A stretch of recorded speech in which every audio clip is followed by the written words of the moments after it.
Shalom saudara, mengapa gereja bisa ditutup? Mungkin tengah-tengah pandemi pada saat ini saudara, gereja harus ditutup karena kita sedang menghadapi yang namanya pandemi COVID-19. Jadi kita tidak boleh berkumpul saudara untuk mencegah penularan dari COVID-19. Mungkin juga ada yang berkata gereja ditutup karena ada kelompok-kelompok radikal yang tutup gereja sehingga gereja mengalami tekanan kelompok-kelompok yang tidak suka terhadap keadaan gereja. Tetapi saudara, saya menemukan fakta yang berbeda. Gereja ditutup, ini sebabnya. Seperti yang terjadi di Jerman. Gereja di Jerman banyak yang tutup. Kenapa saudara? Karena jemaatnya sudah tidak ada. Mereka kehilangan anggota jemaat. Di Perancis hal yang sama juga dijumpai saudara. Orang-orang muslim menyewa gedung gereja yang kosong untuk mereka bisa sholat pada hari Jumat. Saudara, di Belanda juga menyatakan bahwa ada sebuah statistik yang mengatakan bahwa tahun 2050 kemungkinan besar gereja akan lenyap di Belanda. Sebuah buku yang saya baca saudara dari hamba Tuhan Reverend David Beer mengatakan sebagian besar gereja di Inggris mengalami penurunan secara signifikan dalam kehadiran jemaat, sehingga ada yang mengatakan orang di Inggris saudara 4 kali ya orang muslim lebih banyak jumlahnya menghadiri masjid pada hari Jumat dibandingkan orang Kristen gereja Anglikan yang menghadiri ibadah pada hari Minggu. Sebuah survei mengatakan banyak saudara gedung-gedung gereja tutup sehingga dibeli oleh masjid saudara.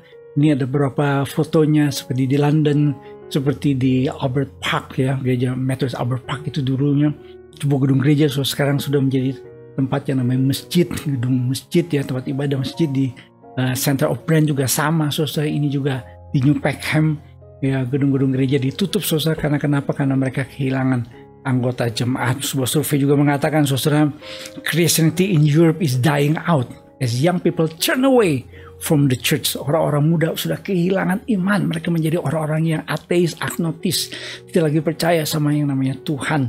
Sehingga dia mengatakan 2067 tahun 2067 will be the end of British Christianity. Sebuah keadaan yang menyedihkan di dalam kekristenan. Di Amerika juga hal yang sama terjadi saudara. Sebuah gereja saudara resmi tutup bulan Juli 2013 karena jemaat sudah tidak ada dan dibeli saudara oleh komunitas muslim sehingga menjadi pusat kebudayaan Islam di negara bagian tersebut. Sebuah statistik menunjukkan bahwa weekly church attendance by generation dari 2003 sampai 2020 semakin mengalami penurunan yang luar biasa. Saudara, ada banyak riset yang menunjukkan bahwa gereja-gereja yang ditutup di Eropa dan di Amerika itu karena saudara ada satu pengajaran yang disebut dengan pengajaran liberalisme yang menganggap saudara bahwa yang namanya Alkitab itu penuh dengan kesalahan. Alkitab itu ya tulisan manusia biasa. Bahkan katanya mujizat-mujizat dalam Alkitab tidak lagi dipercayai. Mereka tidak lagi percaya namanya ajaran ini saudara, bahwa yang namanya Yesus Tuhan. Mereka menolak seperti kayak pengakuan iman rasuli yang kita percaya selama berabad-abad itu ditolak saudara. Nah, ini yang menyebabkan saudara gereja kehilangan jemaat. Gereja kehilangan api. Kuasa Roh Kudus tidak lagi bekerja dalam gereja. Jemaat kehilangan saudara yang namanya kasih mula-mula dalam iman Kristen. Kenapa saudara? Karena ada yang namanya ajaran liberalisme. Sehingga ada seorang yang dengan jelas mengatakan, Gresham Machen mengatakan musuh utama sekarang ini dari Kristen adalah liberalisme. Bukan terorisme. Bukan kelompok orang-orang yang disebut dengan radikalis yang tutup gereja, menghancurkan gereja. Bukan kelompok-kelompok yang anti dengan kekristenan yang membuat gereja ditutup, tetapi yang namanya liberalisme. Apa itu liberalisme? Liberalisme menekankan pada penalaran manusia, kepada logika otak, kecerdasan manusia. Jadi iman harus lulus tes penalaran manusia dan penemuan-penemuan ilmiah. Kalau tidak bisa diterima dengan logika, tidak bisa diterima dengan yang namanya ilmu pengetahuan, itu ditolak yang namanya iman Kristen. Masa sih yang namanya Musa bisa belah laut? Masa sih Yesus memberi makan pada 5.000 orang laki-laki? Masa sih Yesus berjalan di atas air? Masa sih para rasul bisa mengadakan yang namanya penyembuhan, kuasa mujizat, orang mati bangkit? Itu mah bahasa Arabnya mustahil. Tak ada itu bahasa Jepangnya nehi cemberekete. Saudara, Om Ho Jojo harus sudah kasih peringatan dalam bukunya dengan mengatakan liberalisme memberi paham bebas berpikir, berkata dan bertindak sesuai dengan pendapat sendiri.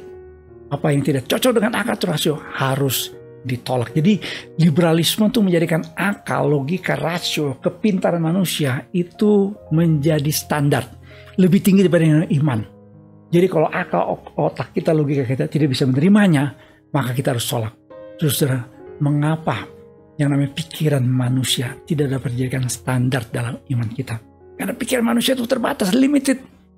Kita harus akui ada banyak hal saudara yang tidak kita bisa mengerti. Contohnya aja, misalnya dalam masa pandemi, ada banyak pertanyaan saudara tentang yang namanya COVID-19 yang sekarang para ahli masih bergumul.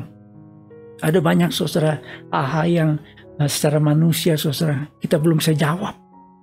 Ya, logika manusia itu sangat limited. Kenapa? Karena kita ciptaan Tuhan. Ya, otak manusia itu ciptaan Tuhan. Dan otak manusia itu sudah polluted, sudah berdosa. Sehingga Alkitab mengatakan, sebab ini kukatakan dan kutegaskan ini kepadamu dalam Tuhan. Jangan hidup lagi sama seperti orang-orang yang tidak mengenal Allah dengan pikiran yang sia-sia. Manusia yang telah berdosa, pikirannya sia-sia. Sehingga pengertiannya gelap. Jauh dari hidup bersama dengan Allah. Karena kebodohan yang ada dalam mereka dan karena kedegilan hati mereka. Perasaan mereka telah tumpul sehingga mereka menyerahkan diri mereka kepada hawa nafsu dan mengejarkan dengan serakah segala macam kecemaran. Otak manusia, logika manusia, rasio manusia tidak bisa dijadikan standar tertinggi dalam kehidupan kita. Kenapa? Karena pikiran manusia yang berdosa adalah pikiran yang sia-sia. Ini saudara yang disebut dengan liberalisme. Jadi paham liberalisme itu berbahaya. Karena otak manusia, rasio manusia, pikiran manusia yang telah dicemari oleh dosa itu menjadi standar dalam iman kita. Pikiran kita harus mengalami pembaharuan. Let the Spirit renew your thought and attitudes. Pikiran kita harus diperbaharui dalam Kristus Yesus. Dulu waktu saya kuliah, saya baca buku dari seorang penginjil yang luar biasa. Yang disebut sebagai obor Allah dari Asia. Namanya John Sung. Saya terkagum-kagum dengan hidup seorang hamba Tuhan ini. Kenapa? Karena dia waktu masih studi, dia ambil studi di Amerika Serikat. Sampai punya gelar doktor PhD dalam bidang sains. Padahal dia anak pendeta. Akibatnya saudara, dia selalu banyak pakai namanya racun karena dia pintar, cerdas, luar biasa. Saudara, justru di situ dia mengalami stres, depresi. Dia mengalami goncangan iman yang luar biasa. Ya puji Tuhan, John Sung mengalami pembaharuan hidup dalam Kristus Yesus. Dia menjadi manusia baru dalam Kristus. Yang pikirannya diperbarui dalam Kristus Yesus. Sehingga saudara, dia menyerahkan hidupnya kepada Tuhan. Singkat cerita saudara, John Sung kembali ke Tiongkok. Bukan sebagai seorang ilmuwan, tapi sebagai seorang hamba Tuhan. Dan dia menjadi seorang penginjil yang Tuhan pakai luar biasa. Kenapa saudara? Karena otaknya, pikirannya, rasionya diperbarui dalam Kristus Yesus. Dan dia menghadapi firman Tuhan yang berkata, bahwa kita harus mengasihi Tuhan dengan segenap hati kita, dengan segenap jiwa kita, dengan segenap pikiran kita, akal budi kita, dan kekuatan kita. Supaya Tuhan dipermulakan melalui hidup kita. Amin. Tuhan memberkati.